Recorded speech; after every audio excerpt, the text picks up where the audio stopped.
जी star news से आइए डालते हैं आज की मुख्य खबरों पर एक नजर।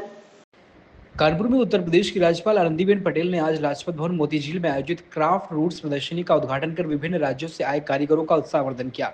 इस प्रदर्शनी में देश के लगभग 22 राज्यों के 100 से अधिक कारीगर, 70 से अधिक हस्तकलाओं का प्रदर्शन किया जा रहा है। इसमें राजस्थान की लाख की चूड़ियां व मैनिएचर पेंटिंग, ओडिशा की पट्ट, यूपी के कांच का सामान, कश्मीर के गर्व कपड़े, फैशन परिधान, कालीन आदि के स्टॉल लगाए गए। राज्यपाल ने अपने संबोधन में कहा कि क्राफ्ट रूट्स प्रदर्शनी कानपुर में 8 नवंबर से 12 नवंबर तक आयोजित हो रही है। इस बीच उन्होंने कहा कि हमारे बीच में कानपुर नगर के औद्योगिक जगत, शिक्षा जगत के वरिष्ठ लोग व समाजसेवी संस्थानों एवं देश भर के निपुण कारीगरों की मौजूदगी में क्राफ्ट रूट्स प्रदर्शनी लगाई गई है। इसके लिए सभी बधाई के पात्र हैं। उन्होंने कहा कि हमारा दायित्व है कि देश में लुप्त हो रही कलाओं को पुनः जनमानस तक पहुंचाया जाए। इसके लिए इन कलाओं को जुड़े कारीगरों को प्रोत्साहित करना होगा। इस क्रम में आज आईआईटी कानपुर और क्राफ्ट रूट संस्था के बीच एमओयू का हस्ताक्षर हुआ है।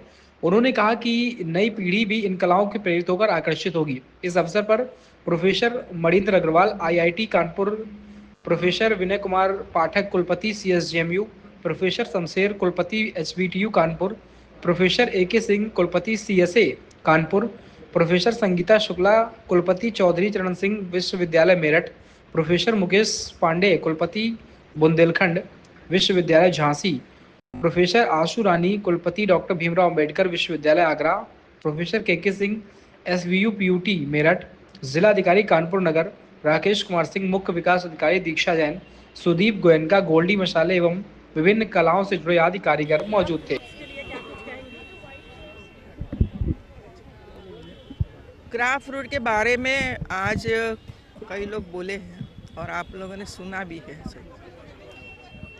95 में जो दिशा निर्देश हम लोगों को किया वो लाल कृष्ण अडवाणी जी ने किया था और महामंत्री नरेंद्र भाई मोदी ने महिलाओं को इस सूचना दी थी कि महिलाओं को कुछ ऐसी संस्थाएं बनानी चाहिए और महिलाओं के बीच में जाकर काम करना चाहिए।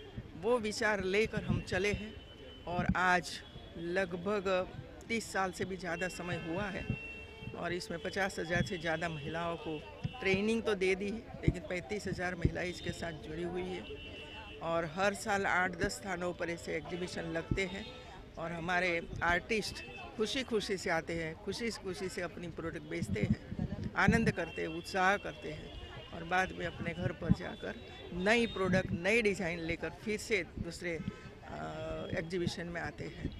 हमारा काम ये है कि सिर्फ प्रोडक्ट बनाना और बेचना ही नहीं है, लेकिन घर में सभी बच्चों को संस्कार होना चाहिए, सभी बच्चों की शिक्षा होनी चाहिए।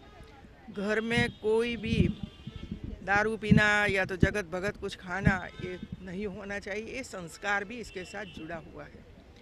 क्राफ्ट रूट सिर्फ इतना काम नहीं करता है, लेकिन इसके साथ साथ साड़ी बैंक का काम भी करता है और समाज में से जो अपनी पुरानी साड़ियाँ कोई देता है, कोई नई साड़ियाँ दे जाता है, तो ऐसी 200-200 साड़ियों का साड़ी बैंक लगभग 50 स्थानों पर क्राफ्ट रूट ने बनाया है और वहाँ के जो गरीब तबके के लोग हैं वो साड़ियों पहनने के लिए सिर्फ 5 रुपये देकर ले जाती है और वापस भी करती है, तो हम 5 रुपये वापस देते हैं। और मैरिज में जाती है, अपनी बेटियों को भी नई साड़ी है तो भेंट भी कर देते हैं, वो भी काम चलता है। और इसके अलावा गांव जो लगभग 20-25 गांव गोद लिए गए हैं, एक गांव में जाकर भी स्वच्छता का काम, पढ़ाई का काम और ये इसका काम ये भी किया जाता है। और कपल को रखा गया है, इसको 15,000 रुपया सैलरी मिलती है और गांव में ही वे लोग रहते हैं और गांव में किसानों को भी समझाते हैं ऑर्गेनिक कैसे खाद कैसे बनाती है और स्वच्छता का काम भी करते हैं, बच्चों को स्कूल में भेजने का काम भी करते हैं।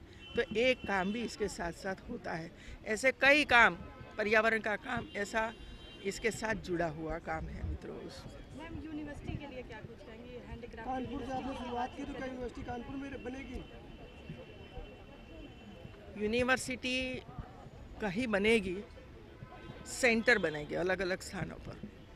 जिस तरह कृषि यूनिवर्सिटियों जगह जगह पर सेंटर बनाते हैं, क्योंकि वहाँ किसान रहते हैं और वहाँ जाकर ही किसान का काम करना है, तो ऐसे सेंटर बनेंगे जहाँ ये काम होता है वहाँ, क्योंकि वहाँ रॉ मटेरियल मिलता है, वहाँ आर्टिस्ट है, उनको इधर बुलाकर काम करना तो असंभव होता है। और इसी वजह से सेंटर बनेंगे और जो यूनिवर्सिटी है इसमें पीएचडी का काम होगा, इसमें पीजी का काम होगा और इसमें नई नई प्रोडक्ट बनाने का काम होगा, नवी डिज़ाइन बनाने का काम होगा और ये हम स्प्रेड करेंगे आर्टिस्टों को जहाँ वो लोग रहते हैं वो काम करते हैं। कानपुर आईआईटी का जिक्र किया गया है, ये कानपुर का तो क्या होगा? देखिए, कोई भी काम हम करते हैं हाथ से करते हैं और हाथ से काम करते हुए तो बहुत ही समय लगता है। मैंने भी किया है, मैंने साड़ियाँ तैयार की है, सब कई साड़ियाँ।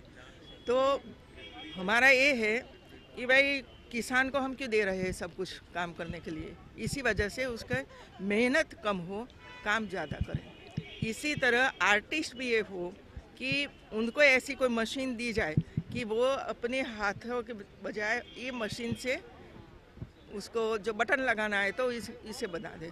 तो ऐसी बाज़ार में कहीं नहीं है। इसी वजह से आईआईटी कानपुर का संपर्क किया और वे लोग वहाँ जाएंगे, अहमदाबाद आएंगे, आर्टिस्टों को मिलेंगे, आर्टिस्ट जो काम करते हैं वो देखेंगे और इसमें से वे लोग सोच समझकर उनको कैसे छोटे छोटे मशीन दिया जाए कि जिसकी वजह से वो लोग काम कर सके। वो मशीन, वो डिज़ाइन कानपुर देगा और मशीन बनाने का काम और लोग करेंगे। ये है इसके पीछे।